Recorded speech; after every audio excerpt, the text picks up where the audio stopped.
अस्सलामुअलैकुम, welcome back to my YouTube channel. Viewers, Rabeeca Khan की dreamy शादी का एक अहम पार्ट आपके साथ शेयर करेंगे। उससे पहले आप सबसे रिक्वेस्ट है, वीडियो को लाइक और हमारे चैनल अनाया खान को लाजमी सब्सक्राइब करें।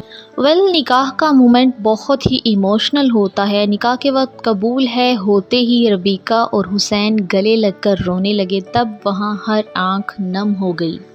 वो कहते हैं ना, जो मोहब्बत करने वाले जब मिलते हैं तो सब टूटे हुए दिल खुश हुआ करते हैं। इसी खूबसूरत लम्हे के बाद रबीका खान की खूबसूरत सी लुक और प्यारी प्यारी अदाएं, नो डाउट रबीका बहुत ही प्यारी लग रही है।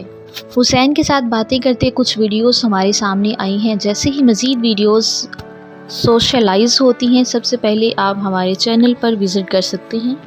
रबीका की शादी के खूबसूरत मोमेंट्स को एंजॉय करने के लिए हमारे चैनल को अभी से फॉलो कर लें, ताकि आने वाली हर नई अपडेट से आप आगाह हो सकें। मिलते हैं किसी और मज़ीद इंफॉर्मेटिव वीडियो के साथ, तब तक के लिए बाय बाय।